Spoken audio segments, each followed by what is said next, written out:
தொடர்ந்து நாகப்பட்டினத்தில் விஜய்க்கு அனுமதி கேட்குறாரு, கொடுத்துட்டாங்க, கொடுக்கல, 7 இடத்துல கேட்டாங்க, இப்போ 8 இடத்துல கேட்டாங்க, ஒரு இடத்துல தான் கொடுத்துருக்காங்க. இப்படி தொடர்ச்சியாக விஜய் பற்றிய செய்திகள்.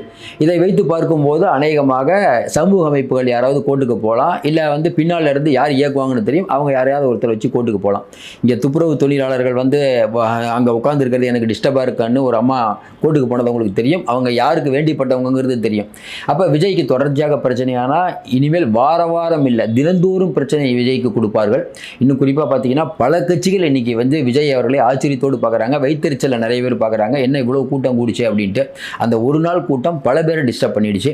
இப்படிப்பட்ட சூழ்நிலையில் நீங்கள் திமுக பல லட்சம் கோடியை கையில் வச்சுருக்காங்க, தங்களுடைய சுகபோக வாழ்க்கை வேணும்னா அடுத்து நாங்கள் முதலமைச்சராக வரணும், அப்படி தான் திமுகவுடைய எண்ணம். அதனால் எந்த எல்லைக்கும் சென்று அவர்கள் இந்த ஆட்சியை பிடிப்பதற்கு தயாராக இருப்பாங்க, எந்த எல்லைக்கும் செல்வாங்க.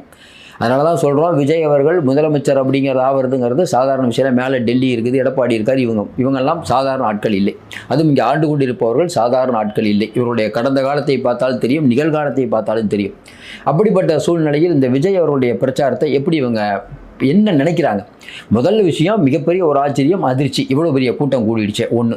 இன்னொன்று, எங்கெங்கிறதெல்லாம் வந்தாங்க அப்படின்னு கணக்கெடுக்கிற பணி. எந்த ஊர்லேருந்து அதிகமாக வந்தாங்க, எந்த தொகுதியிலேருந்து அதிகமாக வந்தாங்க. இப்போ நேரு அவர்கள் இருந்தாருன்னா கேட்பார்ல, இப்போ நம்ம ஏரியாலேருந்து எத்தனை பேர் எவ்வளோப்பா போச்சாங்க, வண்டி கிண்டி போச்சாப்பா. அன்பில் மகேஷ் கேட்பார்ல, என்ன தம்பி எங்கேருந்து வருது, மணப்பாறை இனப்பாறத்தில் ஆள் போட்டாங்களா, தொட்டியத்திலிருந்து ஆள் போனாங்களா, இதெல்லாம் கேட்பாங்க. அப்போ அவர்கள் இன்னும் தங்கள் தொகுதியை நல்லா வச்சுக்கணுங்கிற எண்ணம் வரும். ஏற்கனவே நம்ம சொன்ன மாதிரி இன்றைக்கி விஜய் அவர்களுடைய ஃபேக்டர் அப்படிங்கிறது, விஜயை பிடிச்சி இவ்வளோ பேர் வரும்போது அவருக்கு கை காட்டக்கூடாது.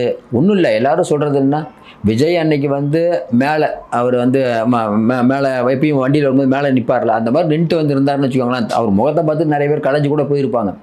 அதை விட்டுட்டு நீங்கள் உள்ளதாக உட்காரணும், அப்படி பண்ணக்கூடாது, இப்படி பண்ணக்கூடாது அப்படின்னு ரொம்ப கட்டுப்பாடு வச்சதுனால தான் இந்த அளவுக்கான கூட்டம். இதையும் தாண்டி இப்போ அப்படியே மெதுவாக இதை ஸ்ப்ரெட் பண்ணுவாங்க. எப்படி இப்போ சிஎம் சொன்னார்ல, கொள்கை இல்லாமல் கும்மாளம் விடும் கூட்டம்னு.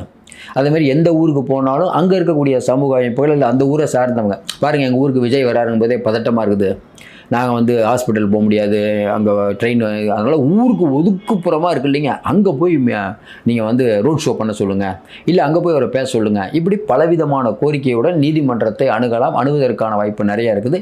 பின்னால் இருந்து இவங்களே ஏகப்பட்ட வேலை பண்ணுவாங்க. அது கரெக்டாக